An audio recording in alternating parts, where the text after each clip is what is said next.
تحينا دوز ديش خاء ديش تخ مصر ديش دو اسم بول شطور بالخواشخ.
Вторая половина XVIII века была ознаменована нарастанием русской активности на Кавказе.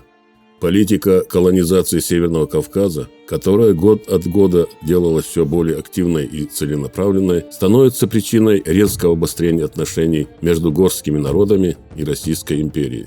К тому времени этот обширный край практически не имел оседлого русского населения, кроме казачьих линейных станиц, входивших в пограничные войска. Протянувшись вдоль Кубани и Терека до самого Каспия, Кавказская линия стала форпостом для дальнейшего продвижения русских вглубь Кавказа. Создание линии отрезало горцев от благодатных степных пастбищ, столь важных для отгонного скотоводства. Это лишало их доступа к путям сообщения и возможности торговать со степными народами Предкавказья, нагайцами и калмыками, а также с терскими казаками.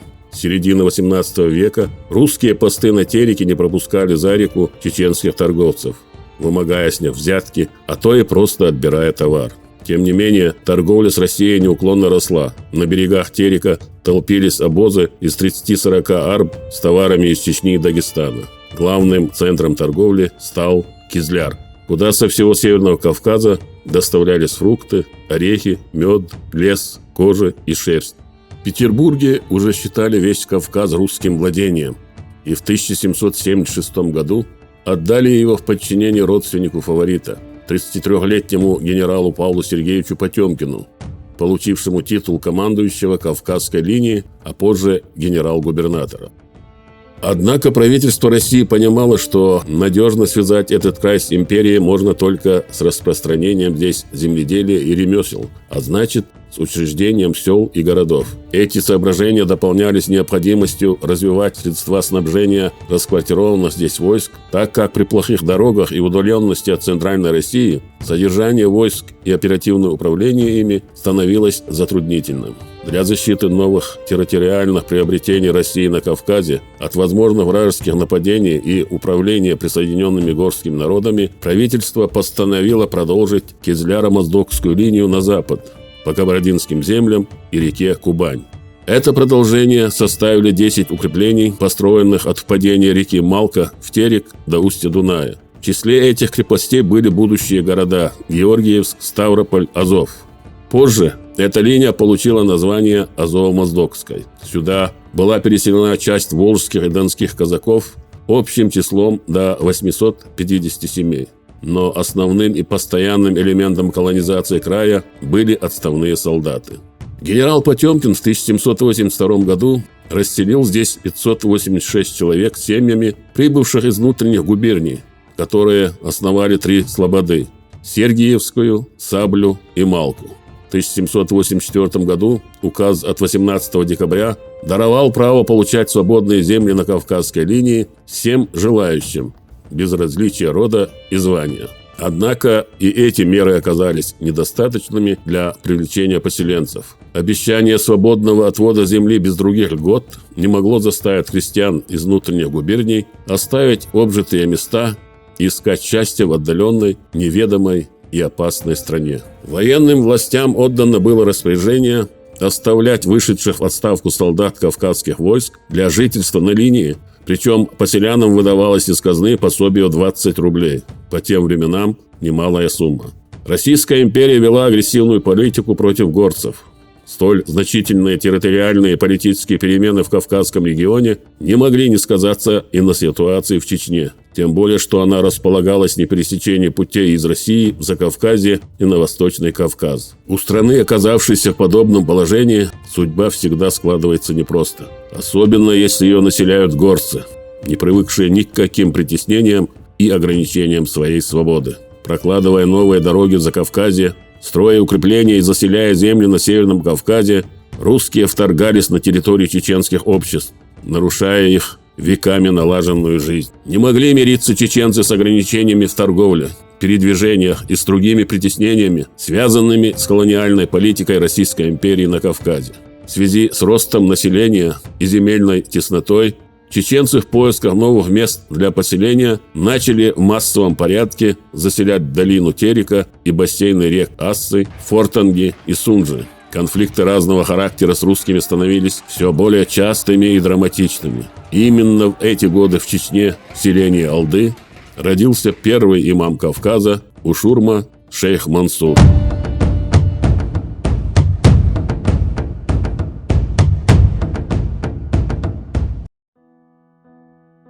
Ушурма рано лишился отца и стал сиротой. Тому, что он не был обучен грамоте, удивляться не приходится.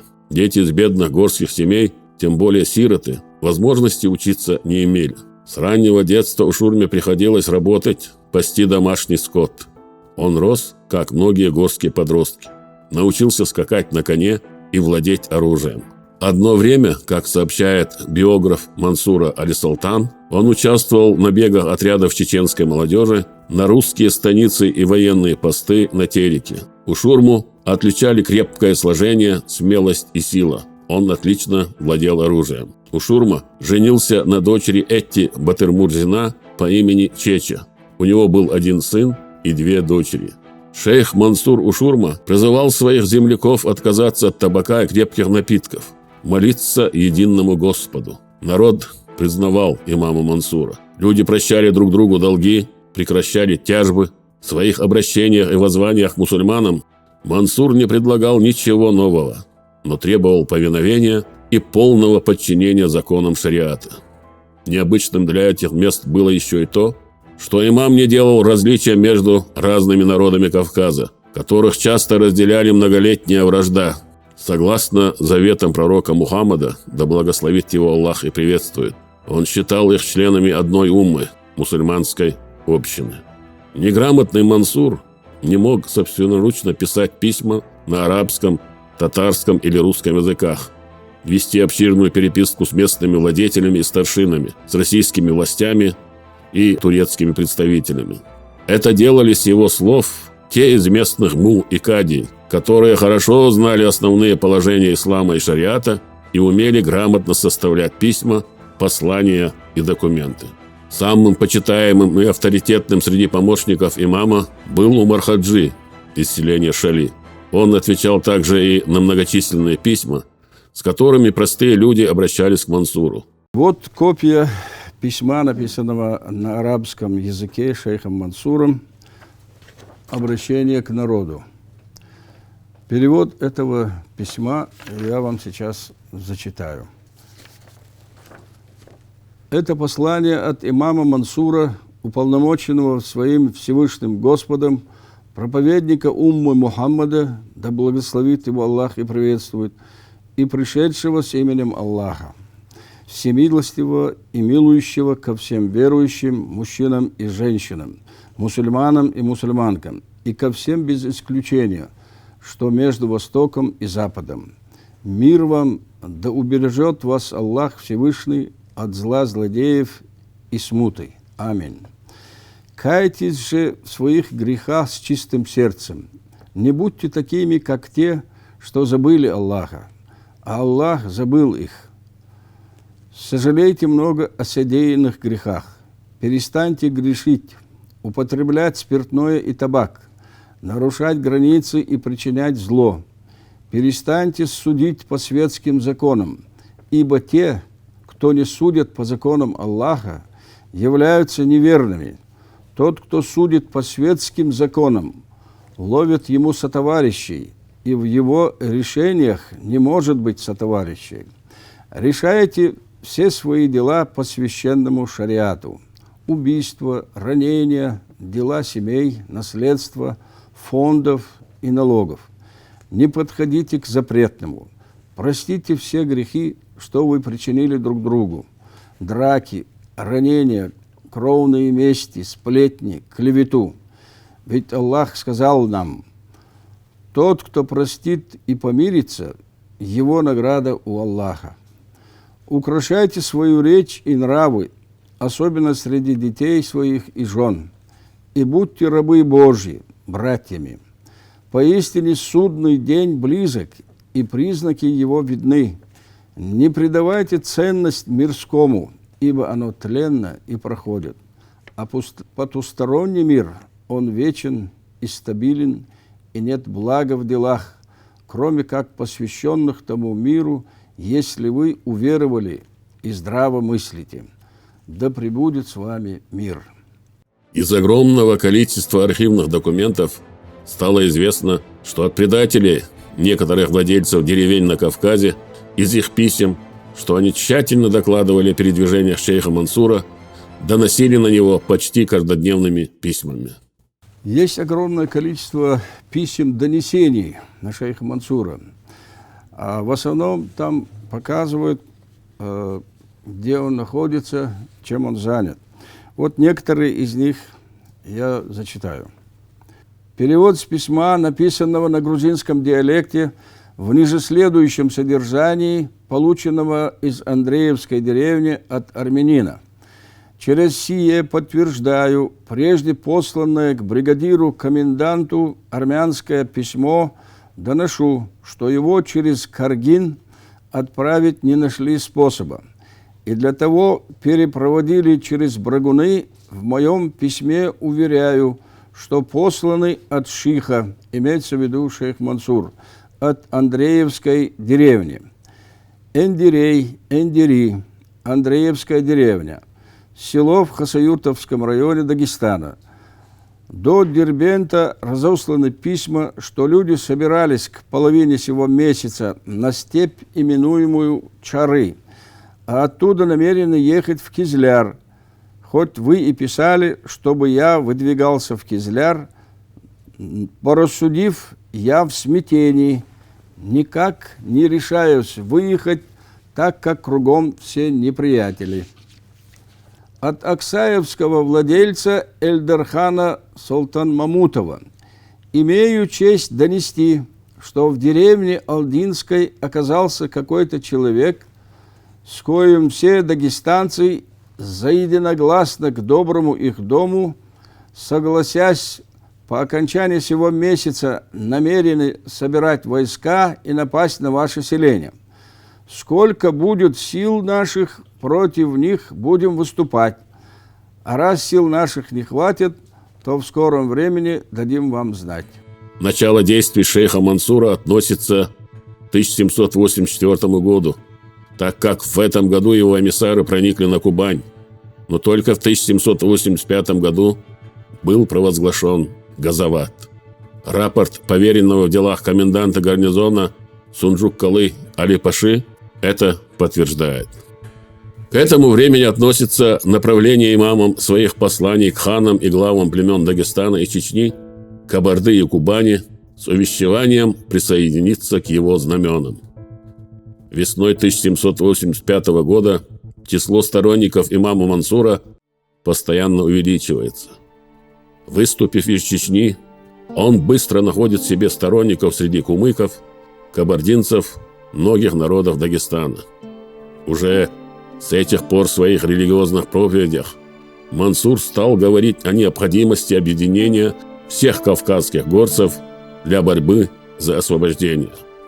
8 марта 1785 года кизлярский татарин Али-Салтан, вернувшийся из Больших Атагов, доносил, что Ушурма приказал сделать себе знамя и копье, что караул при нем находится весьма великий, а жители Алдынской деревни расположились по дороге, ведущей к российским границам.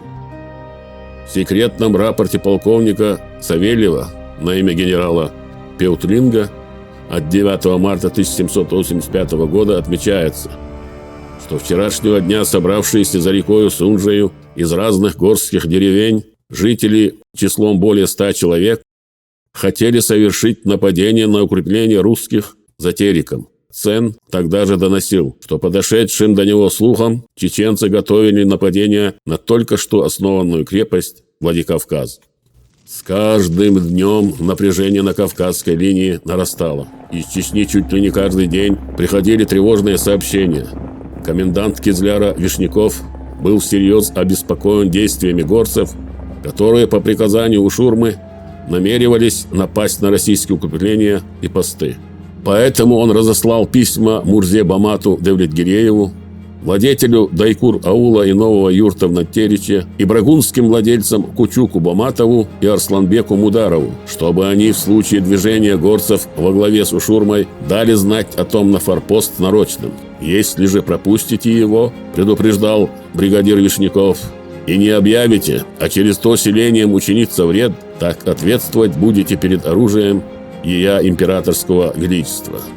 Между тем к имаму Мансуру продолжали прибывать люди из соседних областей, особенно из кумыкских селений, которые сильнее других испытывали на себе притеснение местных князей и владетелей.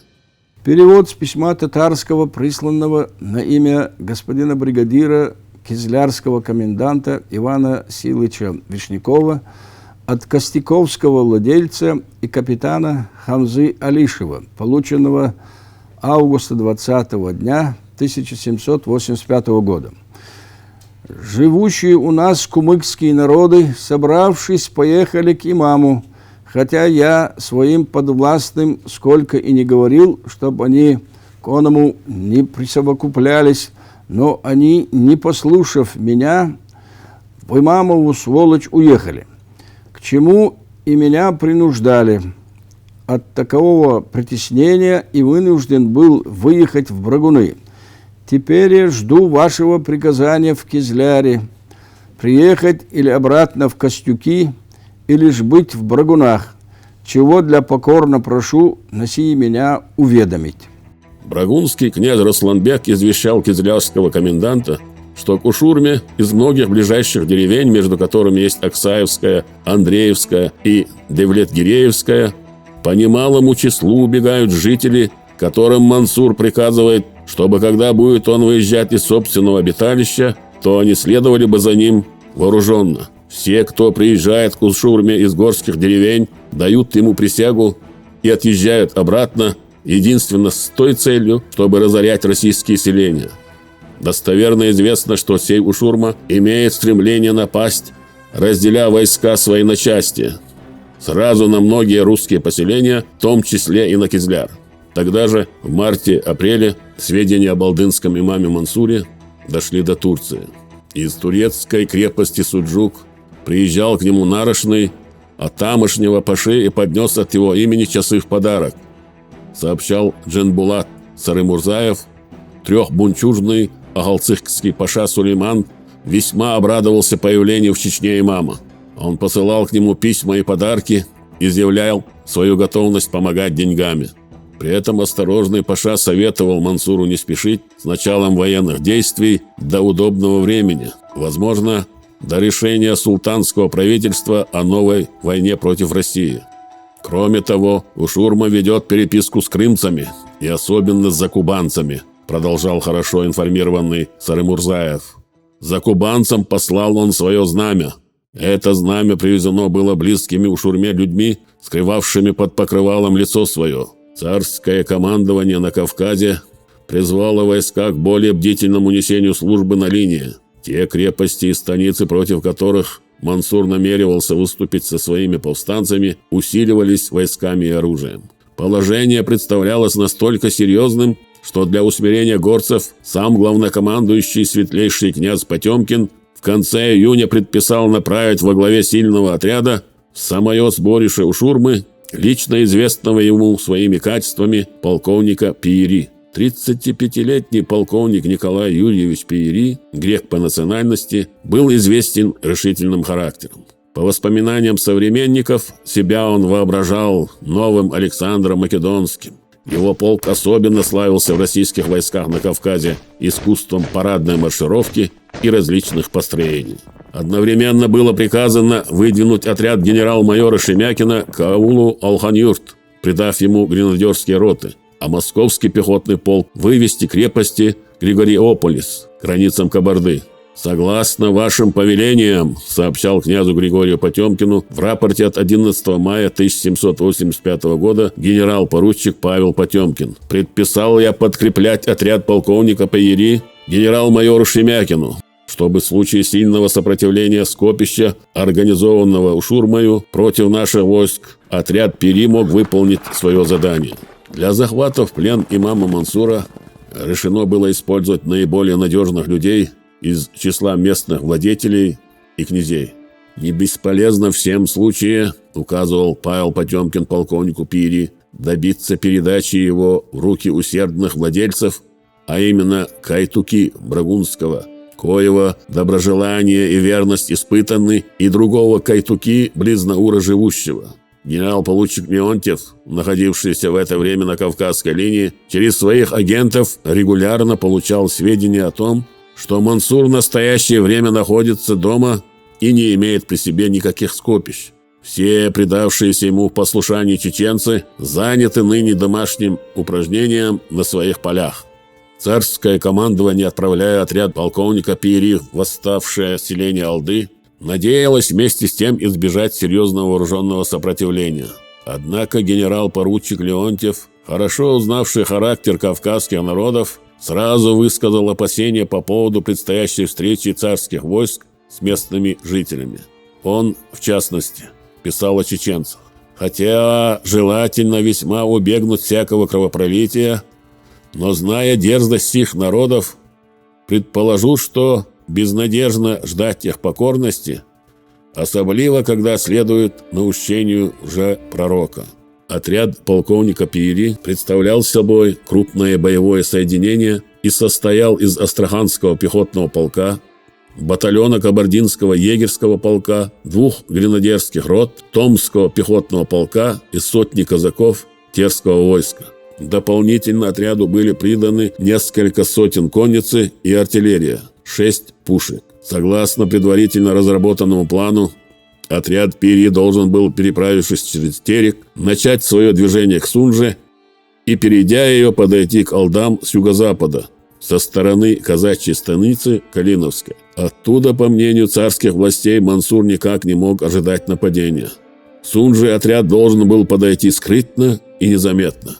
По прибытии предписано было под покровом ночи переправить за Сунжу кабардинский егерский батальон, имея при себе проводников капрала Ясноводского и старшину деревни Кулары Бакова.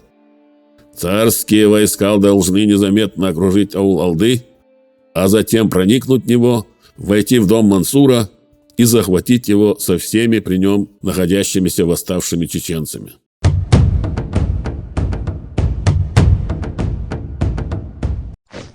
«3 июля 1785 года отряд полковника Пиери подошел к станице Калиновской и 4 июля переправился на заранее приготовленных судах через Терек.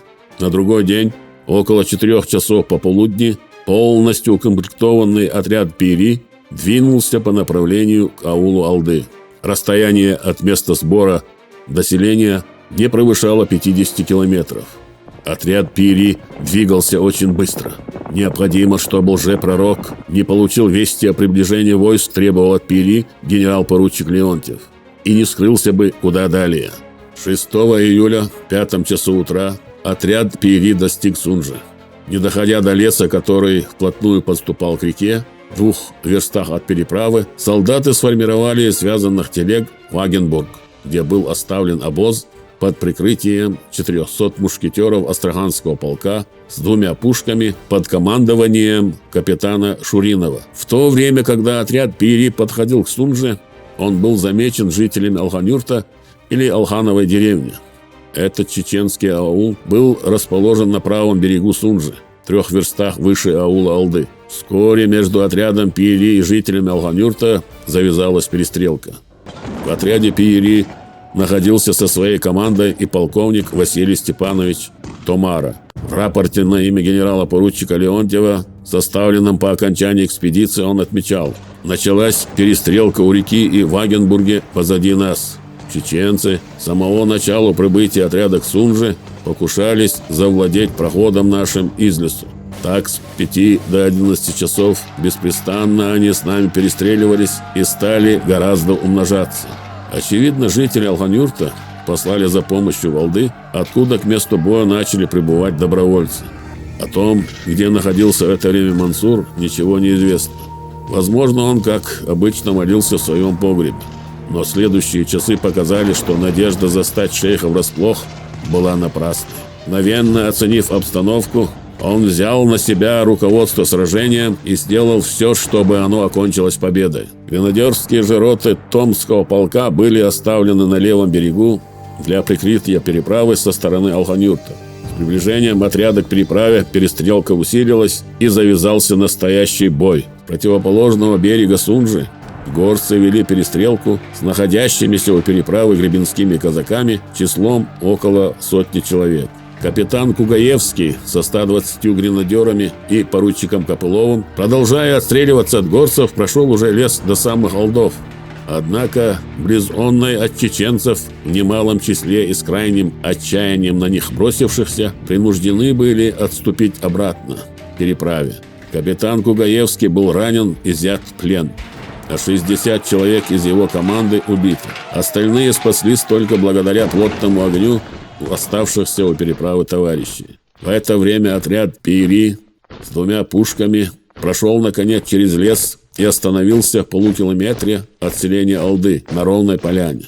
После упорного сражения с жителями Алдов, во время которого был убит старший брат Мансура, русские войска заняли село.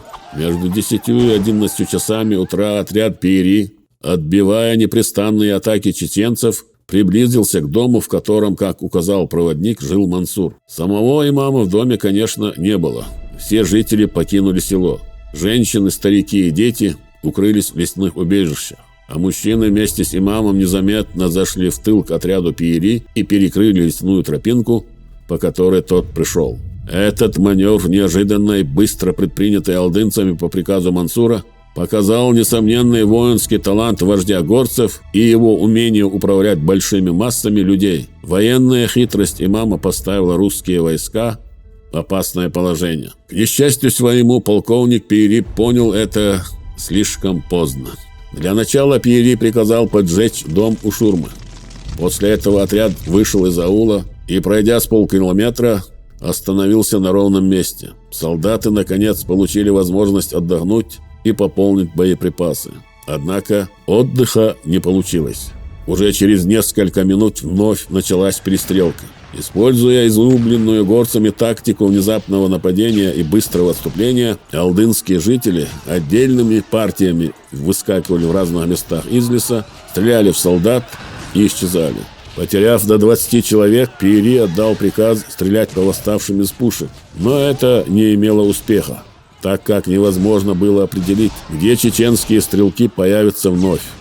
Некоторое время полковник отдал команду расположить отряд при отходе следующим образом. Впереди гренадерская рота Астраганского полка с пушкой, за ней поручик Мызников с 1-й роты Кабардинского егерского батальона и подпоручик Ляхович. Потом другая пушка, которую прикрывает гренадерская рота Астраганского полка.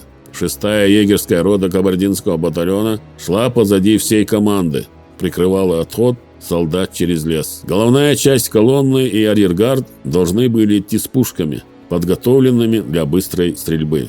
Через опустевшее селение Пиери прошел без особых затруднений, хотя изредка из-за горящих домов раздавались выстрелы. Но как только отряд дошел до леса и углубился в него, началось настоящее сражение между восставшими алдынцами и русскими солдатами. Отряд Пиери оказался в плотном окружении чеченцев, которые, скрываясь за деревьями, открыли такой бешеный огонь по отходящим войскам со всех сторон, что среди офицеров, егерей и гренадер сразу появилось множество убитых и раненых. Сам полковник Пиери получил ранение в голову. Несмотря на большие потери, отряд продолжал пробиваться к переправе. Раненых и убитых становилось все больше. Отступавших солдат начала охватывать паника. Было решено отпустить отобранную алдынцев скотину. Не успел отряд пройти через лес и километр, как прибежавший к капитану Астраганского пехотного полка Ивану Казину раненый капитан Кугаевский сообщил, что большая часть солдат, идущих позади колонны с пушкой, перебита восставшими. Капитан Казин, прихватив с собой нескольких солдат, бросился в арьергард колонны на выручку, но помощь оказалась запоздалая. Пушка уже находилась в руках восставших чеченцев. Рискуя головой, Казин повел солдат отбивать у восставших пушку. Между его солдатами и алдынцами завязался яростный бой, в котором солдаты бились штыками, а чеченцы шашками и кинжалами. В этой схватке больше половины солдат было убито, многие получили серьезные ранения. Сам капитан Казин был ранен в левую ногу. Солдатам приходилось защищаться от чеченцев и одновременно тащить вперед ящики со снарядами и пушку. В это время команда, охранявшая штаб отряда, подверглась сильнейшей атаке, и полковник Пиери получил второе ранение, которое оказалось смертельным. Его ординарец, молодой поручик Петр Багратион, собрав восставшихся солдат, вступил в рукопашный бой, пытаясь не допустить к тяжелораненому командиру неудержимо наступающих горцев. Багратион Петр Иванович из древнего грузинского рода. Начал службу рядовым солдатом. Участник войн против Турции, походов Суворова и ряда других кампаний. За храбрость получил прозвание «Льва русской армии». Неоднократно лично водил солдат в атаку. В Бородинском сражении возглавит героическую оборону семеновских флешей. Получит тяжелое ранение и спустя 17 дней скончается. Солдаты Астраганского полка, прикрывавшие отряд с флангов, были частично перебиты и, не выдержав сильнейших атак, стали в панике выбегать прямо на дорогу, где становились легкими мишенями для ружейного огня. Между тем, перестрелка все усиливалась. Когда солдаты расстреляли все наличные патроны, в ход пошли штыки. Оставшиеся егеря и гренадеры, теснимые численно превосходившими их алдынцами, стали спешно отступать к переправе. До переправы оставалось совсем немного. Поручик Голофеев, находившийся в команде капитана Михалевского, увидел, как майор Комарский от полученного им второго ранения упал, не имея сил идти дальше, а на него повалились многие русские солдаты, убитые и раненые. Потеря обоих командиров, полковника Пиери и премьер-майора Комарского, произвела в отряде полное расстройство. Тут, видно, доносил в своем рапорте светлейшему князю Потемкину генерал-поручик Павел Потемкин: «Наши егеря совершенно побежали.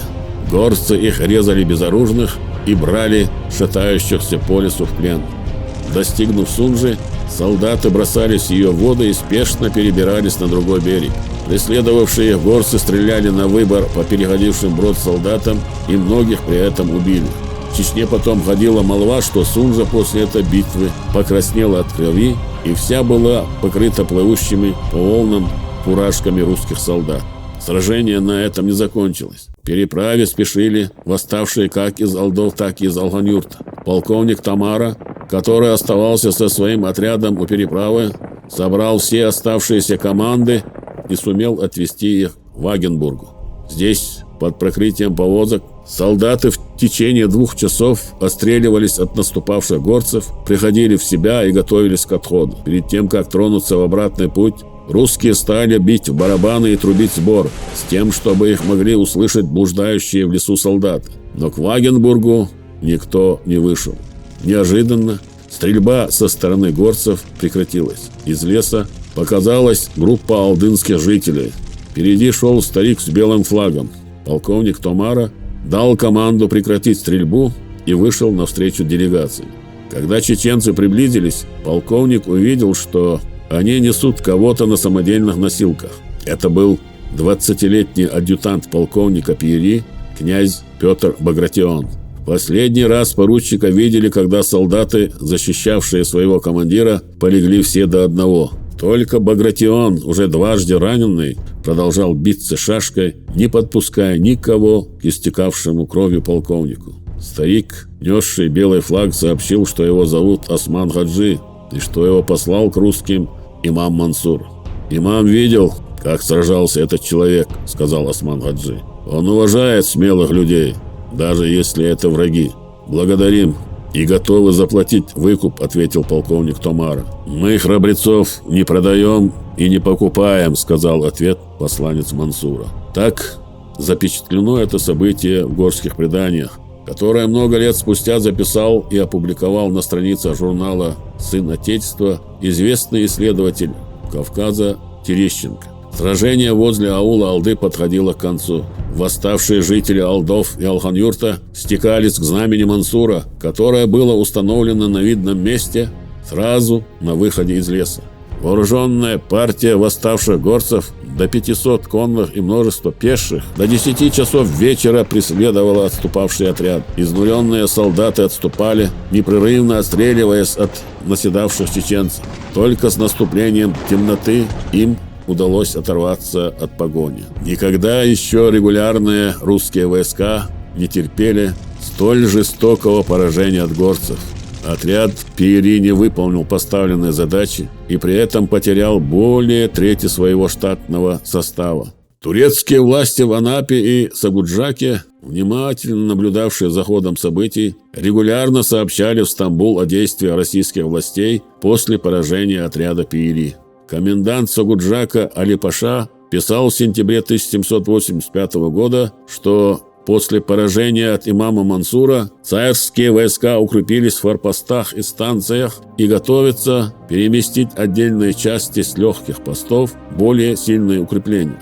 Далее он сообщал, что по всей кубанской линии русские заняли оборонительные позиции вдоль турецкой границы, сконцентрировали свои силы и разрушили мосты. Турецкие агенты усердно распространяли слухи о том, как отрицательно сказались на боевом духе российских войск неудача, понесенная ими усиление Алды.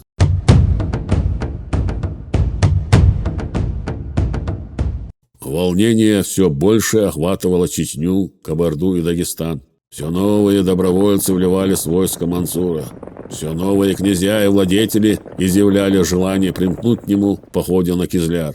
Перевод с письма арабского, писанного в ниже следующем содержании, присланного от Кадия Баруки, старшин Аджиев и Аджи Мухаммеда Запушаева на имя кабардинского владельца Месоста, полученного в апреле месяце 1785 года. «На сём и на том свете избави нас Господь Бог за прегрешение должного возмездия, и желаем вам со всеми подвластными много лет здравствовать. Через сие уведомляем, что мы о оказавшемся в Алдинской деревне шихи довольно от проезжающих людей наслышались и не находили таковых, которые бы ему не верили. После того Аджи Мамед Запушаев ездил к нему, который не только принес о нем уверительное письмо, но и сам через присягу уверял, что он действительно ших, при ком находятся дагестанские, череевские, кумытские, кады, муллы и другие ученые люди, кое через него прислали к нам письмо, что точно почитали его за шиха и имама. И в присланном же Аджи Мамедом письме значит, чтоб Бога ради подавали милостыню, никого не обижали, а быть так, как духовный суд учрежден, нежели кто кого убил, прощать, не пьянствовать, табаку не курить, чему должны и вы повиноваться, и подвластным верять ничто иное, как только что ших приказывает наблюдать. Совершенно доброе, а не дурное, ибо все, кто делает добро, остается с похвалою. Сделавшие дурно возводят сам себе предрассуждения, мы же, верующие, все раскаялись, разве только малая часть осталась, но ежели где Бог пожелает сделать добро, то оно сбудется. Из всех укреплений Кавказской линии Кизляр имел наибольшее стратегическое значение. Эта старейшая из русских крепостей была связующим звеном между Северным Кавказом, Закавказьем и Россией. Стараясь развить военный успех, приобретенный в результате победы над отрядом Пири, пустились на равнину и начали наступление на крепость. Первым на пути войска Мансура оказался Каргинский редут, расположенный в 5 верстах от Кизляра. Взятие его оказалось делом непростым. Гарнизон редута, составленный из опытных солдат, успешно отбивал атаки горцев, не имевших опыта штурма хорошо оборудованных укреплений. Убедившись, что прямые атаки приведут к большим потерям, шейх Мансур созвал свою палатку командиров и предложил новый план. Собрав в окрестностях все, что могло гореть, горцы сложили большие костры. От сильного жара запылали расположенные рядом деревянные строения. Распространившийся пожар перекинулся на стены редута. Воды для тушения пожара защитникам редута негде было взять, так как они были отрезаны войсками Мансура от реки. Сильный ветер широко разносил огонь, и вскоре он достиг порохового погреба. Укрепление вместе с его защитниками взлетело на воздух. Горцы захватили несколько пленных и 4 пушки. Это была первая победа войск Мансура, одержанная над регулярными войсками за пределами чеченской территории. Первые организованные уступления горцев против Кизляра и Григория Полиса закончились неудачей. Однако разгром Каргинского редута, а главное смелое наступление против регулярных царских войск, на что до этого времени никто на Кавказе не решался, не считая отдельных набегов и нападений, происходивших довольно часто, сохранили высокий авторитет шейха из Алдов. Неимущие горцы, крестьяне и абреки продолжали верить в своего имама и готовы были идти за него в огонь, в воду и под царские пушки. Важно было и то, что с каждым новым боем опыт накапливался, и армия Мансура становилась все более организованной.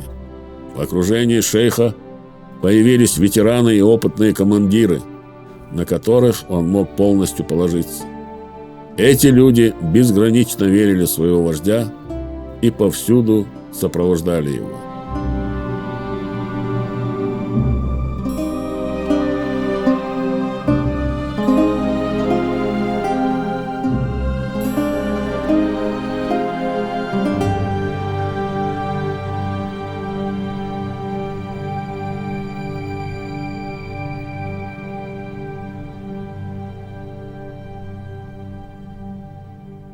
Кизлярский комендантский архив, связка номер 284, закладка А.23.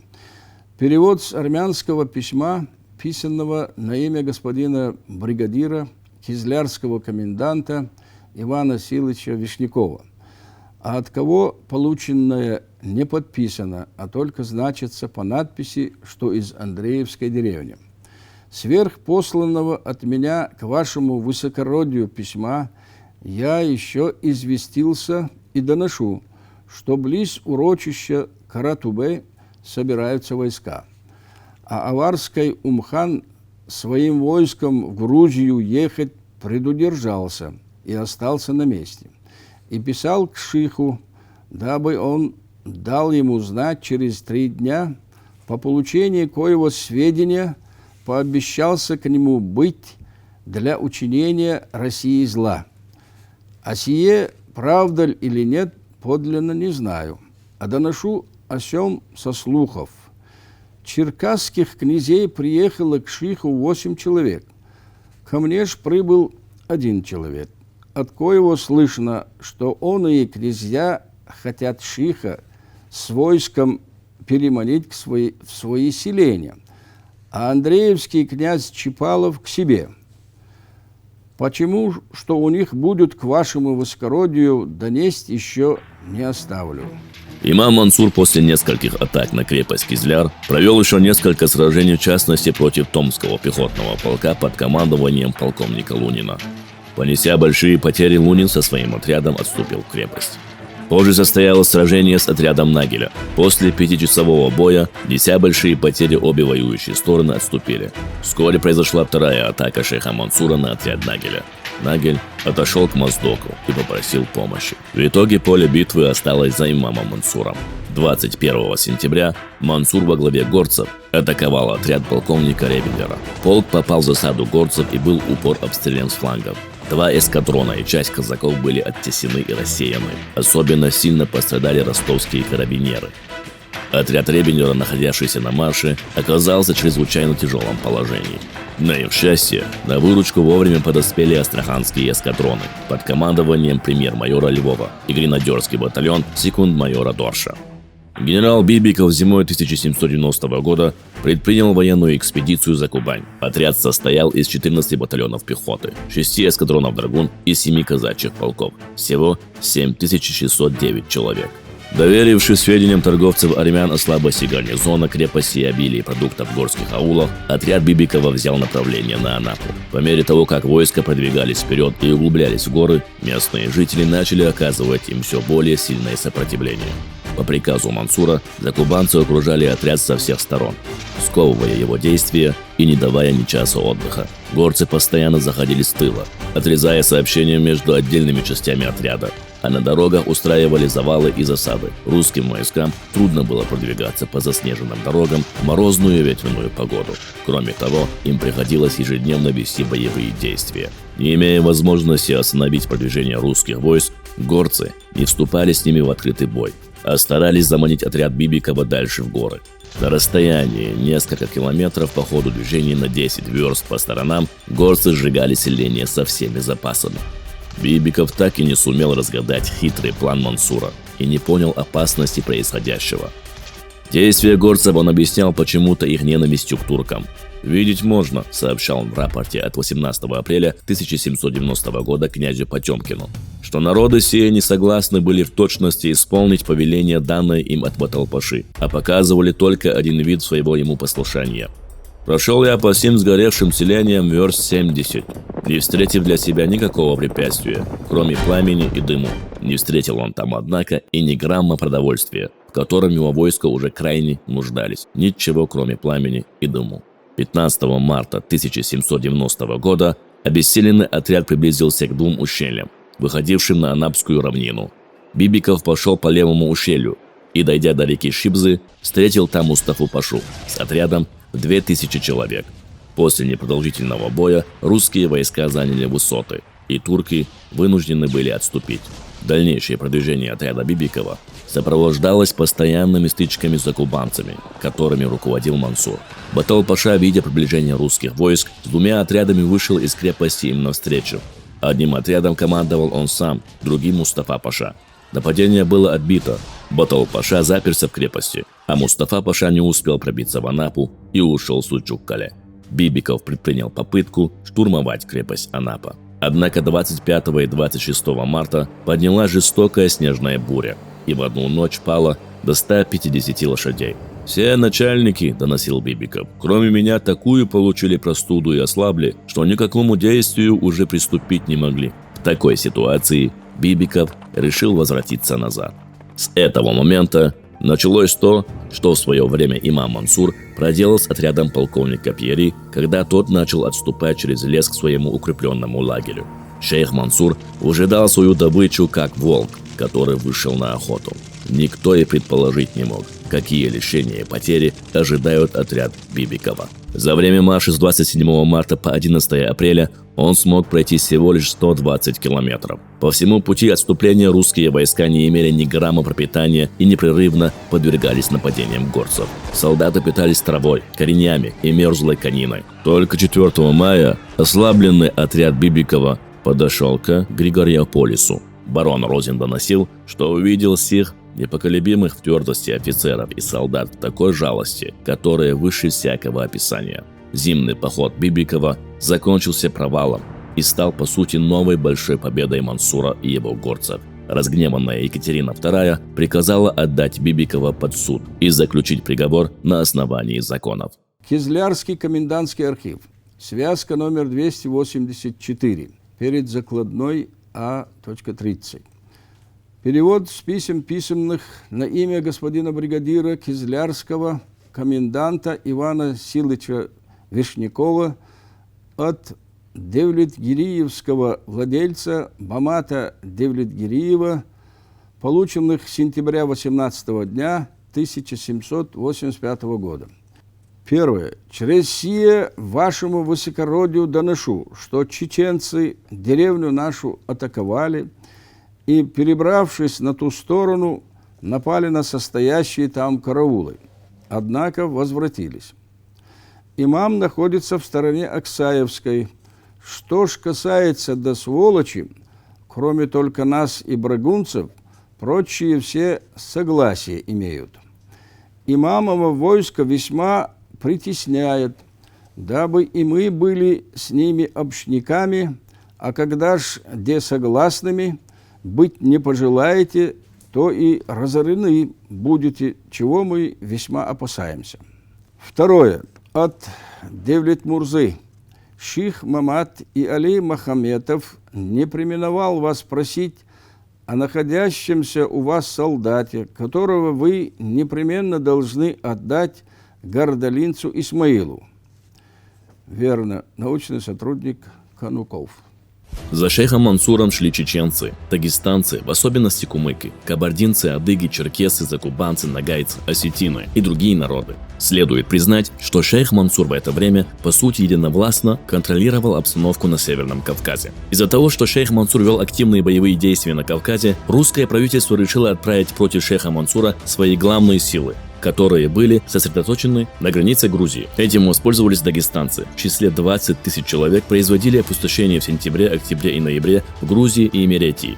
Возмущение на Кавказе распространилось до такой степени, что полностью прекратилось сообщение Грузии с пограничной линией. Вскоре близкий соратник шейха Мансура Дол перешел на сторону русских. Это был тяжелый удар для шейха Мансура. Пытаясь исправить положение, он решил привлечь на свою сторону дагестанского владетеля Умахана Ауарского. С этой целью в начале августа 1786 года имам послал в Дагестан своих представителей. Мансур не подозревал, что главный дагестанский владетель, еще недавно обещавший ему искреннюю дружбу и готовность прийти на помощь со всем войском своим, давно перекуплен царскими властями. В то время, когда Умахан принимал послов чеченского имама, доверенный человек дагестанского владетеля по имени Дада, приехав в Кизляр, заверил российские власти, что Умахан, верной присяге, не только не будет на стороне противившихся России, но и сам с войском своим готов на услуги ее императорскому величеству. В сентябре российским командованием были предприняты новые попытки захватить Мансура в плен. От кабардинских и дагестанских владетелей были взяты расписки о том, что если имам явится в их селение, они должны будут непременно задержать его и выдать властям. 11 июля 1787 года в рапорте генерала-поручика Потемкина князю Потемкину сообщалось, что известный бунтовщик Ушурма с помощью Калгирея Мансурова пробрался за Кубань, и уже все закубанцы генерально ему присягают. Начался новый этап жизни Мансура. Отныне он вел военные действия против России, возглавив закубанские и нагайские народы. С уходом за Кубань Мансур не собирался прекращать и борьбу в Чечне. Перевод с писем татарских, писанных на имя его высокородия, господина бригадира, кизлярского коменданта Ивана Силыча Вишнякова, полученных октября 7 дня 1785 года. Первое. От аксаевских владельцев Эльдархана Солтани Мамутова, Алхаса Капланова, Адиля Алибекова и Касая Уцмиева. Прошедшего сентября 26 числа имам приезжал к нам и был в мечети, где спрашивал, какая причина побудила нас не входить к нему в сотоварищество, к учинению против России зловредностей, угрожая, будь самовольно не пойдем, то будут усилены, на что мы ответствовали, когда принуждение его будет нам чувствительно, тогда и пристанем. Но народа нашего половина, услыша только его подзыв, передалась к нему, однако мы стараемся и тех удержать по силе обстоятельствам, не знаем себе, как сыскать средства, пробовать спокойными. Первое, боясь гнева с российской стороны, дабы мы потерпевшим развратом не включены были к сообщникам, бездельникам, а втрое и возмутителя то бы не были ограблены, а для того и просим покорно назначить нам место, где было можно сберечь скот». Пока шли приготовления к походу, турки по-прежнему пытались всеми силами поднять против России мусульманское население края. В марте 1791 года султан вновь разослал фирман, в котором осуждал тех мусульман, кто окажется в бездействии в войне правоверных с беззаконниками. Мустафа Паша из Анапы уверял горцев, что им собрано огромное войско. Он обещал в скором времени доставить деньги и требовал аманатов от кабардинцев. Шейх Мансур, который находился тогда в Анапе, рассылал собственные воззвания горским народам, призывая к решительной борьбе с русскими.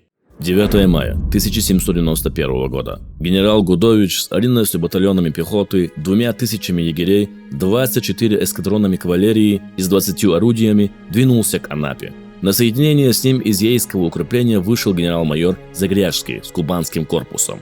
В его отряде насчитывалось 4 батальона пехоты, 20 эскадронов драгун, 2 донских казачьих полка и 16 орудий полевой артиллерии. До 1787 года Анапа представляла собой большое поселение, окруженное всего лишь земляным валом. Перед самой войной по указанию султана Абдуль-Хамида с помощью приглашенных французских инженеров тут была возведена настоящая крепость. Весной 1791 года она состояла из 7 бастионов, соединенных куртинами. Перед стеной был вырыт глубокий и широкий ров, усиленный палисадом. Этот ров обоими концами соединялся с морем. Со стороны моря Анапа была недоступна благодаря скалистым берегам и обширной морской отмели, которая не позволяла большим судам подходить к крепости.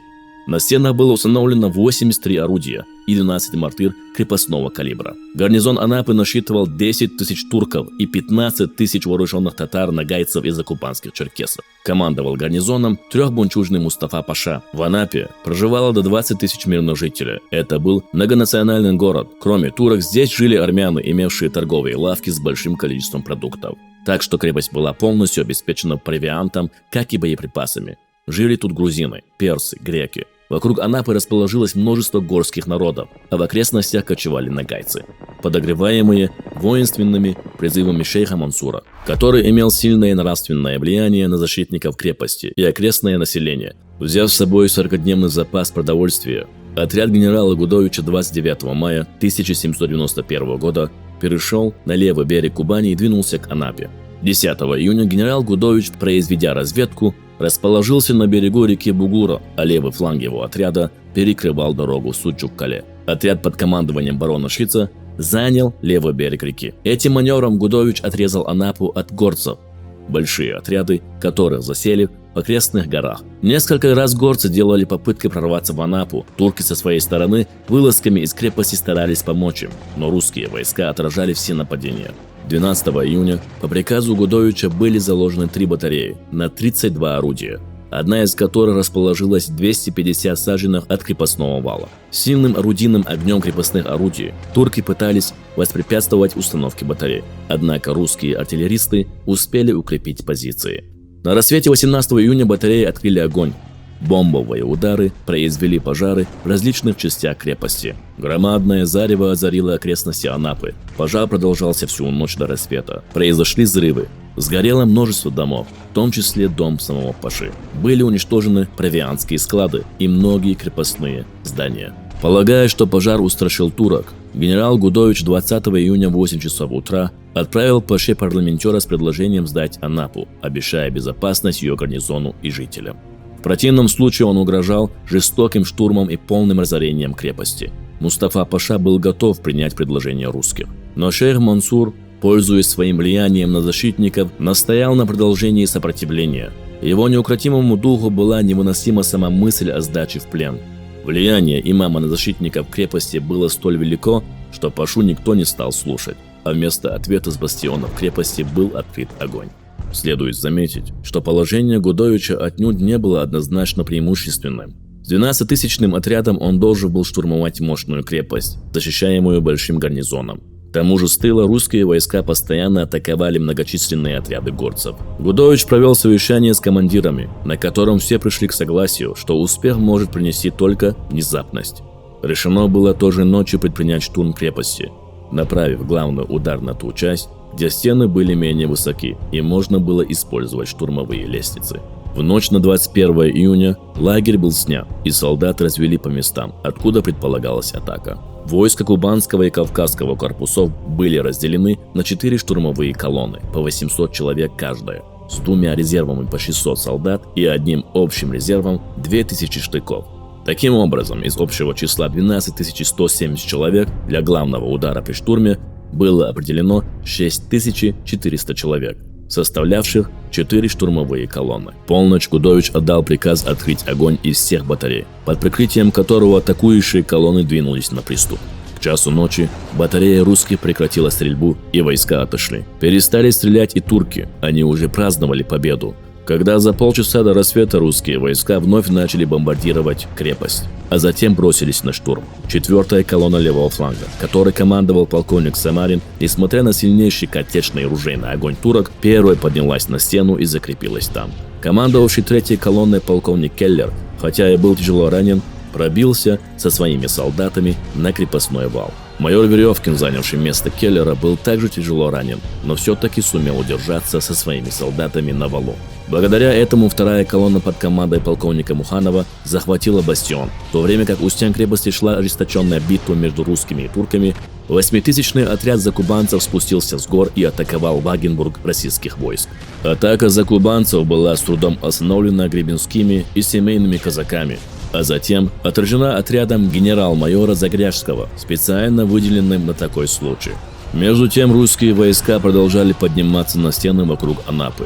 Призывы имама Мансура встать на защиту ислама и даже его личное участие в отражении атак на стенах крепости уже не смогли внести перелома в ход сражения. Непрерывные атаки и большие потери сломили силы защитников. Турецкий гарнизон больше не желал сражаться. Даже отчаянные янычари начали сдаваться целыми отрядами. Теперь оборону держали только горцы, пришедшие в город с Мансуром, но силы были неравны. 22 июня 1791 года в 8 часов утра войско генерала Гудовича ворвалась в Анапу. Русскими было захвачено 95 орудий, 130 знамен и значков. Турция потеряла в этом сражении около 8000 убитыми. Почти столько же осажденных утонуло в море, пытаясь спастись из крепости вплавь. В плен было взято 13 532 турок и всего несколько десятков горцев. Среди пленных оказались начальник гарнизона крепости Мустафа Паша и его помощник, сын пленного ранее Баталбея, большое число турецких офицеров и чиновников. Один только имам Мансур не желал сдаваться. Рядом с ним осталось несколько мюридов. Укрывшись в пороховом погребе, имам продолжал упорно отстреливаться. Солдаты не решались идти на штурм, поскольку имам держал зажженный факел и угрожал взорвать склад. К нему был выслан парламентер, знающий чеченский язык.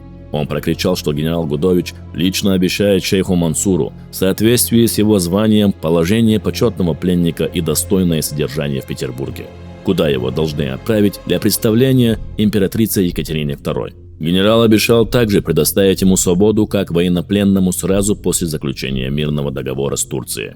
Однако мятежный имам, не веря в эти обещания, продолжал стрелять. Он был захвачен только после того, как обрушилась стена от попадания ядра пушки, и он упал без сознания. Взятие Анапы стало поворотным пунктом в войне. После этой победы вся Кубань оказалась в руках русских, и в декабре 1791 году по Ясскому миру официально стало владением империи. Пленение Мансура лишило энергии его последователей, и выступления горцев против российских властей временно прекратились. Под усиленной охраной имам Мансур в числе других знатных пленников был доставлен из Анапы в Петербург. 4 июля вазок с ним прибыл в российскую столицу. Было обеденное время, когда пленного имама привезли в резиденцию Екатерины II. От желающих увидеть знаменитого горца отбоя не было. Появился и сам светлейший князь Потемкин. И даже императрица объявила, что желает поговорить с пленником лично. Зная слабость Екатерины к красивым мужчинам, Потемкин решительно воспротивился такой встрече, назвав ее очень опасной. «Он вам, матушка, всю обедню испортит. Взгляните лучше на него из окна», – посоветовал князь. Обаяние этого загадочного человека было столь велико, что и другие придворные принялись отговаривать императрицу от личной встречи с мятежником. Тем не менее, 6 июля Екатерина приказала доставить Мансура в Царское Село. Первый раз, когда шейха Мансура захотел увидеть Екатерина II после его пленения, от этой встречи отговорил ее фаворит, князь Потемкин. Но любопытство Екатерины взяло верх, и она захотела с ним все-таки увидеться.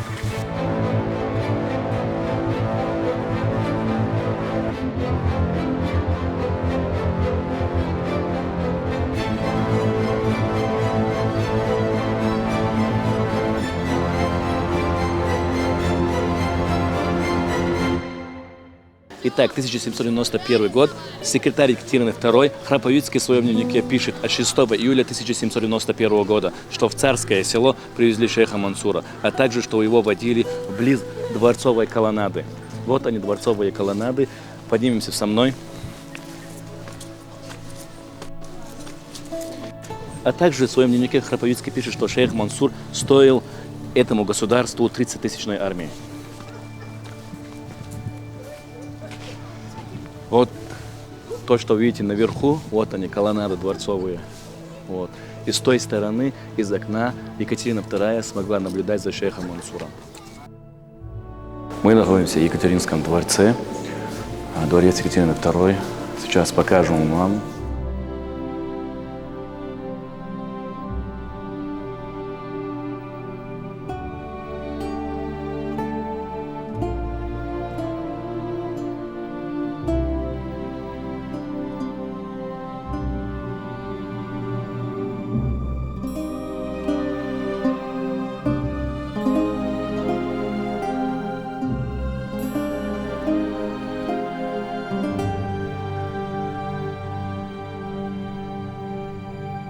Вот из-за примерно такого окна Екатерина смогла увидеть шейха Мансура.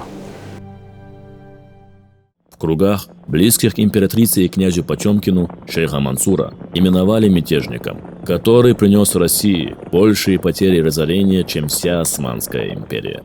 Следует признать, что такая оценка вполне соответствует истине. Мансур действительно оказался гораздо более последовательным и непримиримым противником Российской империи, чем вся Османская империя, которая за всю войну отважилась лишь на 2 похода в пределы Северного Кавказа, в то время как шейх Мансур не прекращал борьбы ни на один день. В ожидании раскаяния Мансура его перевели в столичную Петропавловскую крепость. 28 июля он был впервые допрошен начальником тайной экспедиции, знаменитым кнутобойцем Степаном Шишковским. На вопрос, как он мог поучать народ, когда сам не знает грамоты, Мансур отвечал, что его проповеди были короткими и простыми, потому их понимали все. Людей он призывал к исполнению немногих основных требований ислама, которые должен соблюдать каждый правоверный. Это пост, молитва, посещение Мекки и Медины, подаяние милостыни бедным и неимущим. Всякий мусульманин обязан веровать в единого Бога Аллаха и его посланника на земле Мухаммада, саллаллаху алейхи вассалям. Он также должен знать, что некогда свершится воскресение мертвых и Божий суд, на котором каждому будет воздано по делам его. Среди бумаг, которые Мансур всегда имел при себе, были тексты 4 молитв, распространяемых им среди своих последователей. Воинственных воззваний или каких-либо других обращений к горским народам среди бумаг имама не обнаружили. Не имелось при нем и каких-либо дорогих вещей, денег или драгоценностей. На вопрос о том, каково его личное достояние, Мансур ответил, что имеет дом в селении Алды, 2 волов и коня. Такой ответ сильно удивил чиновников, производивших допрос. И действительно, будучи почти 5 лет едва ли не единоличным повелителем горских народов Кавказа, этот человек ничего не приобрел для себя и своих близких. Судейские чиновники не могли поверить в особый дар Мансура, как проповедника, ввиду его неграмотности и молодости. Ведь, по словам самого Мансура, ему исполнилось только 30 лет. Начальник тайной экспедиции Шишковский не составил для себя ясного представления о пленнике. Медлил с сообщением Екатерины II об окончании следствия. В своей повести «Хаджи Мурат» Лев Николаевич Толстой так отозвался о шейхе Мансуре. Когда он был имамом, весь народ был другой. Он ездил по аулам, и народ выходил к нему, целовал полы его черкески, каялся в грехах и клялся не делать ничего дурного. Старики говорили, тогда все люди жили как святые, не курили, не пили, не пропускали молитвы, прощали друг другу обиды, даже кровь прощали. Тогда найденные вещи и деньги люди привязывали на шесты и ставили на дорогах. Маленький остров лежит у выхода реки Невы из бескрайнего Ладожского озера. Там, на холодных камнях, воздвигнуты неприступные стены Шлиссельбургской крепости, построенной в 1719 году Петром I. Мрачный замок этот многие годы служил самой страшной российской тюрьмой, в недрах которой человеческие судьбы скрывались безвозвратно и исчезали без следа. Недаром с давних пор это место называлось островом мертвых. Мало кто выходил отсюда живым. 15 октября 1791 года секретным рескриптом Екатерины II шейх Мансур, как бунтовщик и государственный преступник, был приговорен к пожизненному заключению в Шлиссельбургской крепости за возбуждение народов гор против России и причинение большого ущерба империи. В тот же день у Шурму передали распоряжение Михаила Колюбакина. Его разместили в номере 11.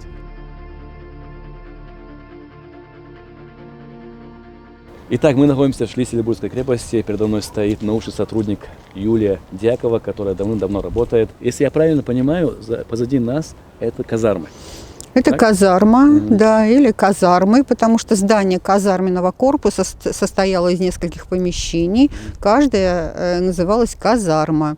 И здесь именно содержались узники с начала XVIII века. И именно в одном из этих помещений казарм, которые...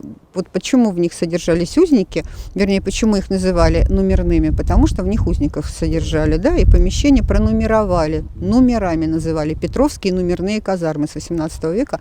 Это здание так называется, хотя изначально здание строилось для размещения гарнизона крепостного. Конечно, для начала XVIII века это было совершенно грандиознейшее каменное строение.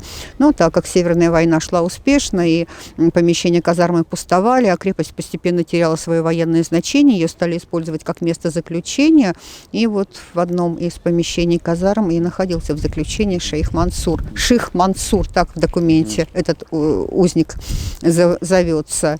Вот здесь было помещение, в котором находился шейх Мансур. Все 3 года он находился. Камера его носила номер 11, то есть в нижнем помещении номерных казарм, в камере номер 11. Казарма очень сильно разрушена, но вот эти 2 окна казарменных сохранились. То есть мы с вами можем посмотреть, что именно вот через это нижнее окно шейх Мансур, ну, если угодно, мог немного видеть вольную волю вокруг. Хотя, конечно, окна были затянуты стеклами белого вида, то есть были полупрозрачные окна, свет в камеру проникал затемненный. И мы сейчас, знаете, что еще не видим? Мы видим вот только остатки фасада казарм. Они были очень сильно разрушены в годы Великой Отечественной войны. С левого берега немцы обстреливали крепость, и казармы очень сильно пострадали. А в XVIII веке вот сюда во двор еще смотрела открытая каменная галерея, напоминающая галерею русских гостиных дворов. И вот камера, в том числе и шейха Мансура, она освещалась светом, который шел через через арку, вот эту вот открытую галерейную. Вот. И почему вот так называли остров мертвых потом? Потому что узники в основном не выходили отсюда, а оставались в песках Шлиссельбурга, как написал в воспоминаниях один из них, Ювачев такой. Шейх Мансур вот своим внутренним огнем горел, да, его поддерживала энергия, веры, что ли, своей. Он, конечно, очень религиозный человек был. Он был религиозный человек. Очень, и свободолюбивый очень. Следующий вопрос. Момент прибытия шейха Мансура, когда его сюда привезли. Так. Я слышал, что до этого момента произошел такой случай. Один из караульных в Петербурге уже оскорбил его, задел его честь как-то, и в ответ ударом ножа он убил этого караульного. И после этого, вот сами подробно расскажите, пожалуйста, про этот случай. Действительно, шейх Мансур был переведен в Шлиссельбург на ужесточение условий содержания. Первоначально он в Петербурге содержался, и вот там, находясь в заключении, он убил часового солдата, офицера, который его охранял, по-моему, выхватив у него кинжал. То есть, конечно, он оружие как узник не имел.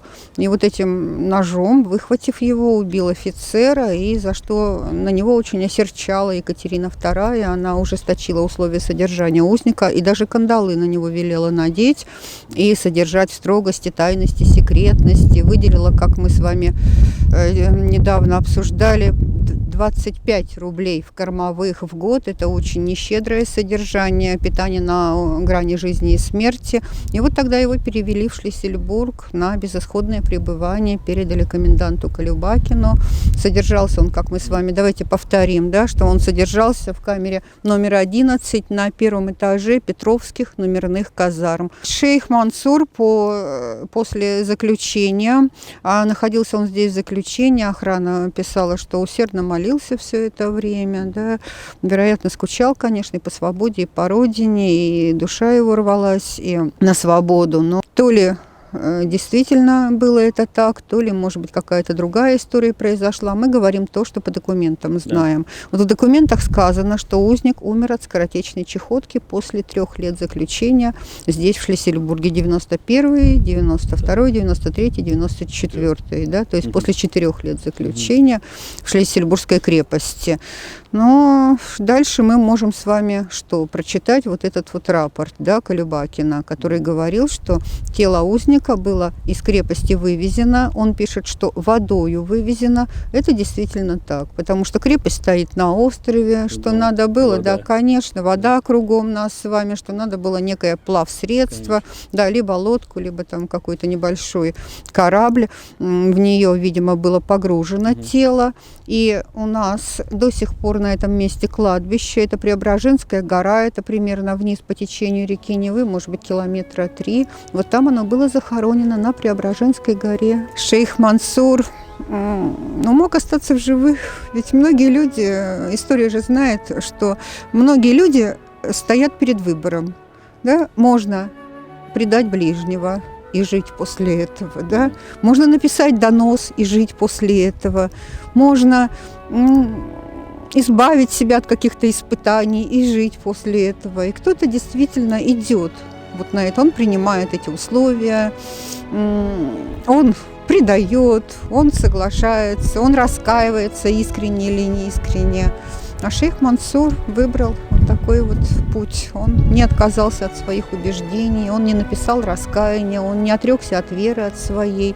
И, конечно, он был уверен, что здесь, в Шлиссельбурге, он погибнет, как, собственно говоря, и случилось. Он был в заключении здесь всего 4 года. Шейх Мансур был достойным сыном своего народа. Несчастье, страх или покой связали тесно нас с тобой, а честь и дух всегда свободный и непокорно буйный. Злой. Тебя хотели сломить, но ты не сломался.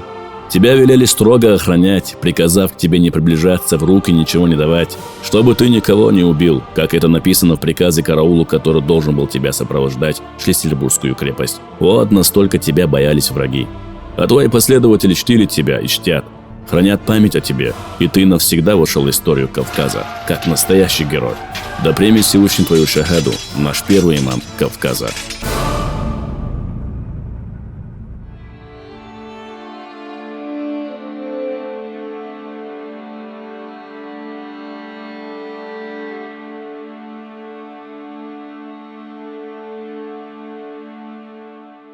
Юсуф, я был приятно удивлен, когда увидел в твоем инстаграме то, что ты побывал в Шлиссельбургской крепости.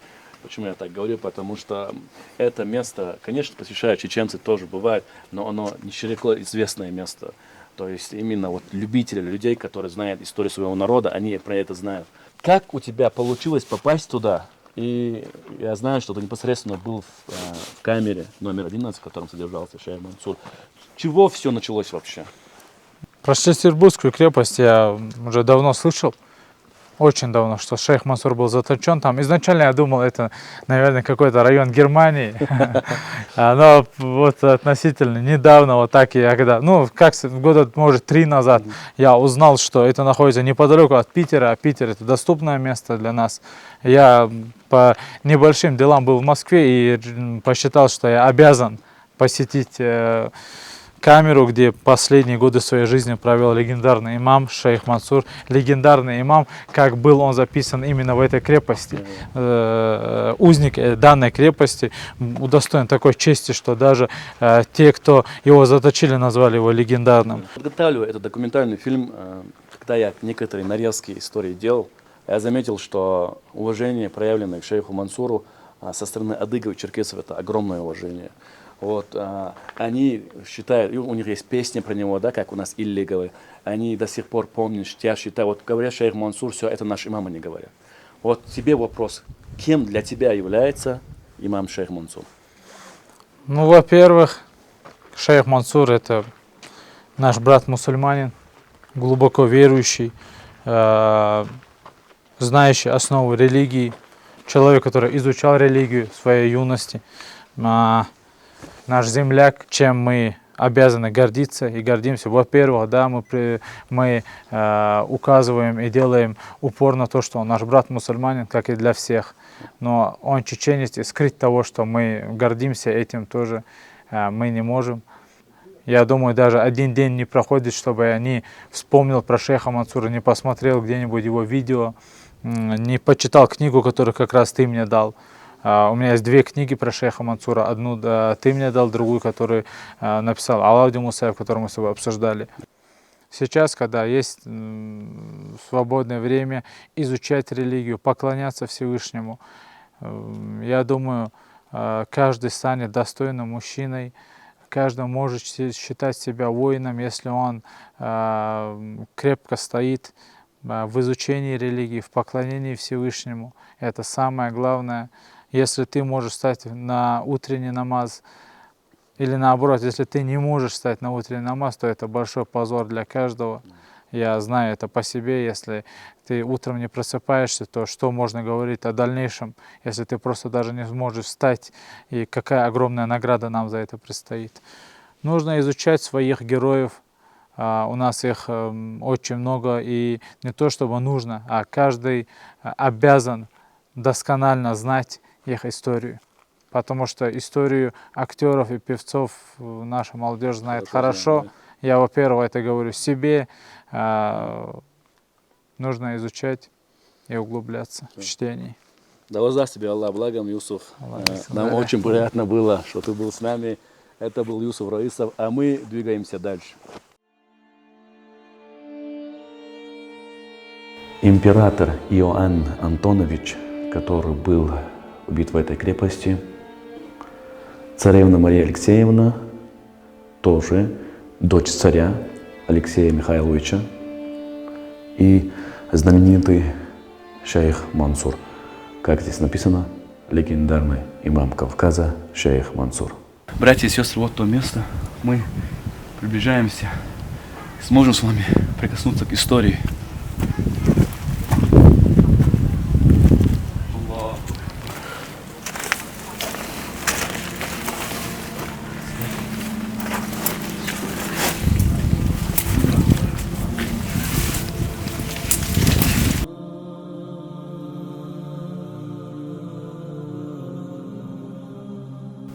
Альхамдулилля, по милости Аллаха, мы оказались в помещении, где содержался наш великий герой Мушурма шейх Мансур.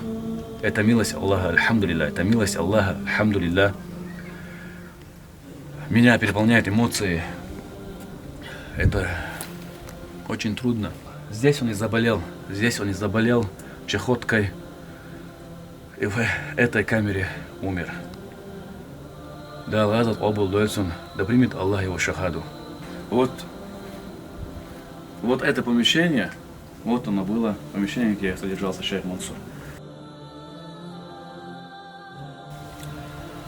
Вот окна железные, как видите, как Юлия сказала, они были белые, почти ничего не было видно.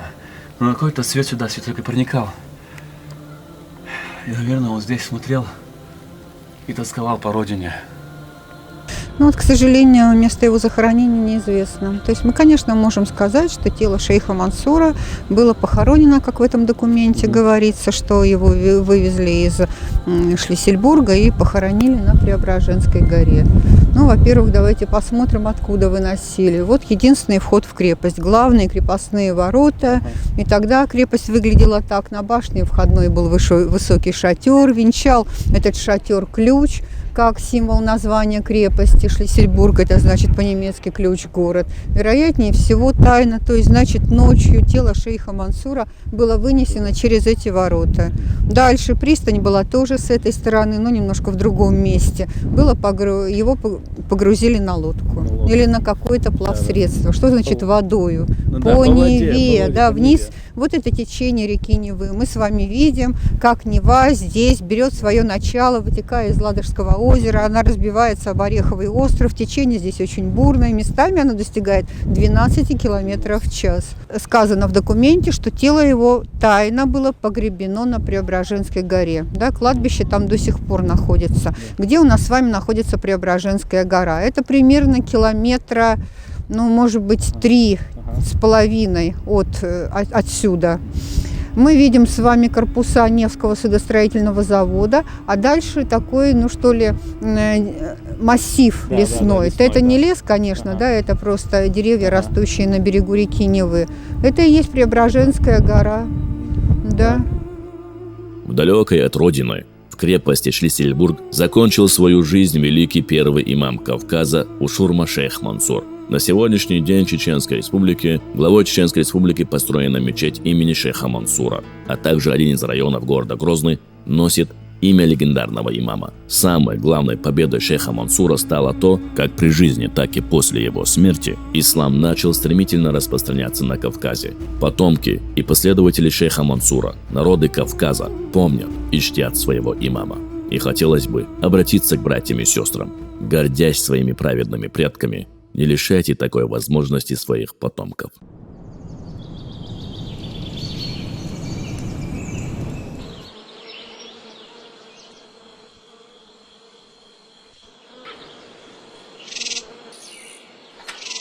Маленький аул Чечни жил обычной жизнью, пока не пришло трагическое известие о смерти Ушурмы сына Шаабаза, первого имама Кавказа шейха Мансура. Соболезнуя друг другу, новость передавали из уст в уста. Печаль охватила весь аул.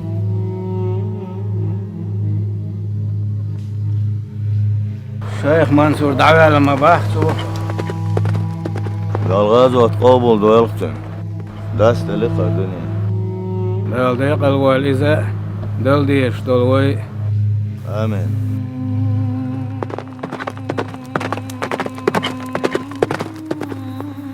Ни о чем не подозревая, житель аула Эди возвращался домой. В пути он встретил всадника, который сообщил ему о смерти имама Мансура.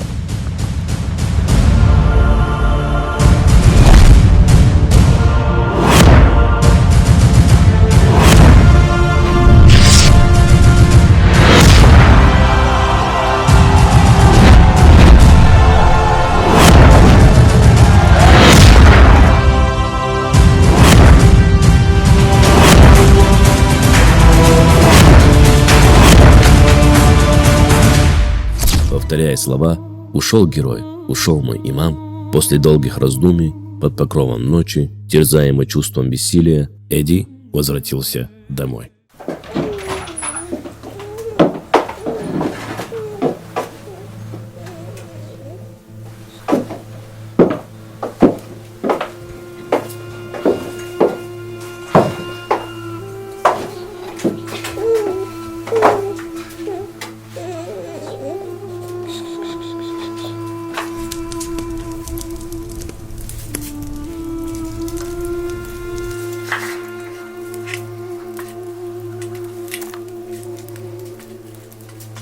Son Hezar Şiuqa Şeyh Mansur Davyallayal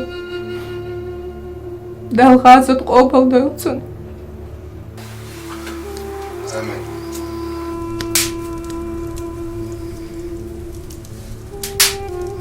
Qalahin Догдаться. Vaymasana dukhal Vayqom Qonaq davaqna Samagati Ahsun Dalli Qaryals Manilurutsun Dal Muqla إمام لقى الفردات سقتي إز كوكاز إمام خل شيء قومن قوانا خداونا السجد ديرك حامي نقش شويو شوية منصور دين ولش نقش شوية دين تغينز دايما خخ مستقوى كديتش ألسن دار قيرسة قهر ومشواتسو إتايب قونخي ما الله إشت دال مقا دال شورت قونخي لوربوين ويدين لرد ويدوي مخلر با ديلا أمست شادك نيس باقة ديريك ديل يردو الحمد لله مجولة أرسون ويديوز الخوة شيخ منصور تسعان تمحلت إماستخ درويش ويقوى من بايدي عوش قونختون خلت شيخ منصور تسعان السقي نحا سون خاتسون هتيل الإيز شيخ منصور سيدش ويناس إمتي لانسون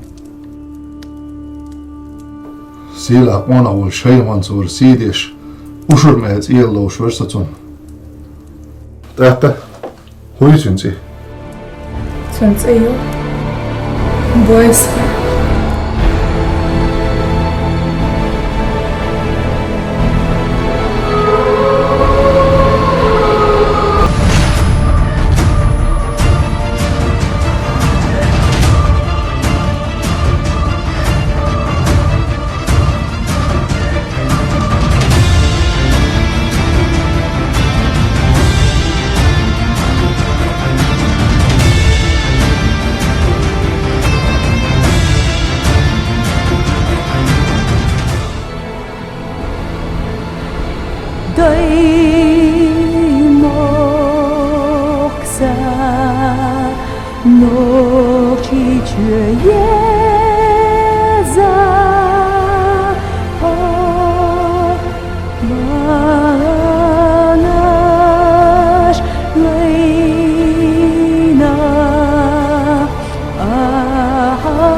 بحن لهتا